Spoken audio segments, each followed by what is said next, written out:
Hello കൂട്ടുകാരെ, എൻ്റെ ഗായൂസ് ചാനലിലേക്ക് എല്ലാവർക്കും സ്വാഗതം. ഒരു നല്ല ദിവസം എല്ലാവർക്കും ആശംസിക്കുന്നു.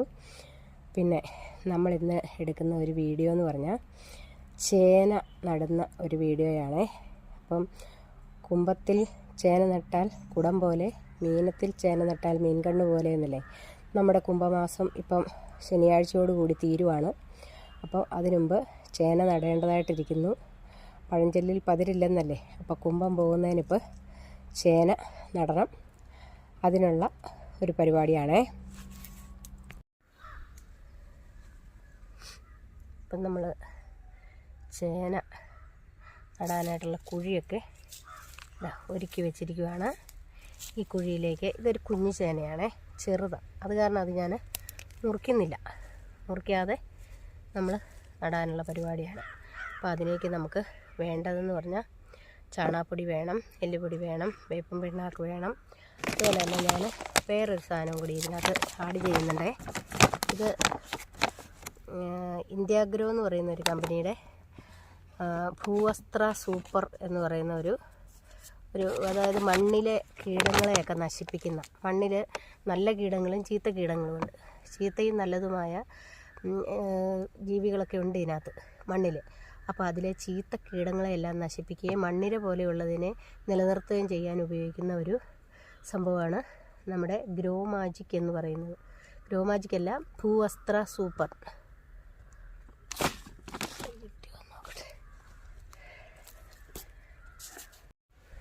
അപ്പം നമ്മൾ ഇതിനകത്ത് ആദ്യമായിട്ട് ഈ ഗ്രോ മാജിക് എന്ന് പറയുന്നത് ഇത്രയും മതി. ഇങ്ങനെ അങ്ങോട്ട് തൂളി കൊടുക്കുവാണേ മണ്ണിലേക്ക്.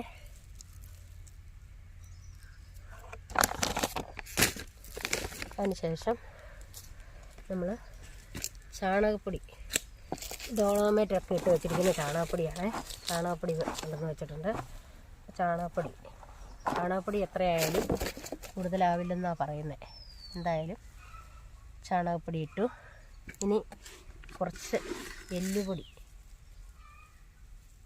ഒരു ലേശം തൂളി കൊടുക്കുവാണേ. ഇതിനൊന്നും കൃത്യ അളവൊന്നും എടുക്കാറില്ല കേട്ടോ, കുറച്ചങ്ങ് തൂളി കൊടുക്കുകയാണ് നമ്മൾ ചെയ്യുന്നത്. ഇത് വേപ്പും പിണ്ണാക്കാണ്. ഇതും ഒരു ശകലം അതിൻ്റെ ആവശ്യമുള്ളൂ. അപ്പം ഇത്രയും സാധനമൊക്കെ ഇട്ട് കൊടുത്തിട്ട് നമ്മൾ ചേന ഇപ്പം നല്ലോണം മൂടിയിട്ടുണ്ട്. ഈ ചേനയ്ക്ക് കുഴി എടുക്കുമ്പം വളരെ കുഞ്ഞു കുഴി മതി, അല്ലാതെ ഇതിനൊരു വലിയ കുഴിക്കകത്തേക്കല്ല ഇറക്കി വെക്കേണ്ടത്. കുഞ്ഞൊരു നില ഒന്ന് പൊട്ടിച്ചാൽ മതി എന്നാണ് പറയുന്നത്. എന്തായാലും അങ്ങനെ നമ്മളൊരു ചേന വെച്ചിരിക്കുകയാണ്. ഇനി കുറച്ച് മണ്ണ് ഇതിൻ്റെ മുകളിലേക്ക് ഇടേണ്ടതായിട്ടുണ്ട്. എന്നിട്ട് നമുക്ക് ഇതിന് ശേഷം മണ്ണിട്ടതിന് ശേഷം നോക്കാം. അപ്പം കുറച്ച് മണ്ണും കൂടെ ഇതിൻ്റെ മുകളിലേക്ക് നമ്മൾ ഇടുവാണ്.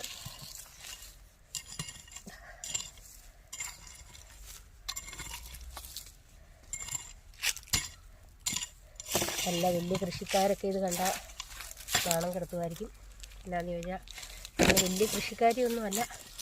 എന്നാലും ഒരു 5-6 വർഷമായിട്ട് ഞാൻ കുറേശ്ശെ എല്ലാ കൂട്ടവും ചെയ്യാറുണ്ട്. ചേന, കപ്പ, കാച്ചിൽ, ചേമ്പ് അങ്ങനെയുള്ള ഐറ്റംസൊക്കെ എനിക്ക് കൊടുക്കാൻ പാകത്തിന് കിട്ടാറുണ്ട്. കുറച്ച് പച്ചക്കറിയും കൊടുക്കാറുണ്ട്. അങ്ങനെ ഇപ്പം നമ്മൾ ചേന നട്ട് ഈ കുഴി മൂടിയിരിക്കുകയാണ്. ഇനി നമുക്ക് വേണ്ടത് എന്താണെന്ന് ചോദിച്ചാൽ ഇവനെ നല്ലോണം പുതപ്പിക്കണം അല്ലേ. നമുക്ക് ഇവനൊരു നല്ല പുത കൊടുക്കണം. അപ്പം അടുത്തായിട്ട് നമുക്ക് ഇതിന് ഒരു പുതയിടാനായിട്ടുള്ള കരിയില എടുത്തു വച്ചിട്ടുണ്ട്. ഞാൻ അതെടുത്തുകൊണ്ട് വരാമേ.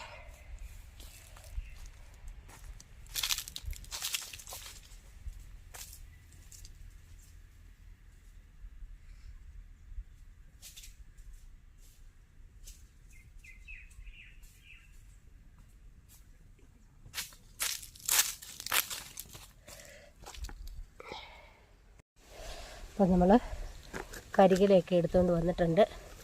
ഇനി നമുക്ക് ഇത് ഒന്ന് ഇട്ട് കൊടുക്കാം. കരിയില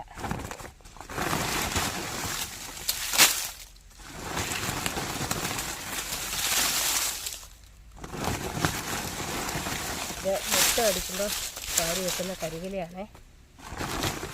പിന്നെ ചേനനടൽ മനസ്സിൽ കണ്ട കാരണം കുറേ വാരി ഇങ്ങനെ സംഭരിച്ച് വെച്ചിട്ടുണ്ട്. കരിയില എത്ര ഇടുന്നോ അത്രയും നല്ലതാണെന്നാണ് പറയുന്നത്. എന്തായാലും നമുക്ക് കരിയിലയ്ക്കൊന്നും ഒരു ക്ഷാമവും ഇല്ല. മാവിൻ്റെ പ്ലാവിൻ്റെ ഒക്കെ ഇല നമുക്ക് ധാരാളമായിട്ടുണ്ട്. അതുകൊണ്ട് തന്നെ ദാരിദ്ര്യമൊന്നും വേണ്ട, പറഞ്ഞു കൊടുക്കാം.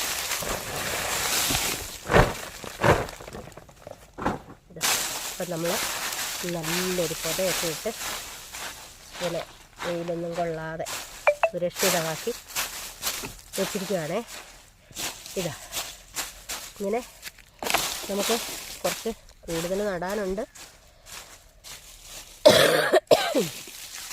അപ്പോൾ ഒരെണ്ണം നമ്മൾ എന്തായാലും നട്ടിട്ടുണ്ട്.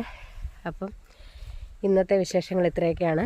ഈ മാസ്ക് വെച്ചിരിക്കുന്നത് എന്താണെന്ന് ചോദിച്ചാലേ, ഈ ചാണകപ്പൊടിയും എല്ലുപൊടി വേപ്പും പിണ്ണാക്കൊക്കെ എടുക്കുമ്പോൾ അതിനൊക്കെ ഒരു പൊടിയുണ്ട്.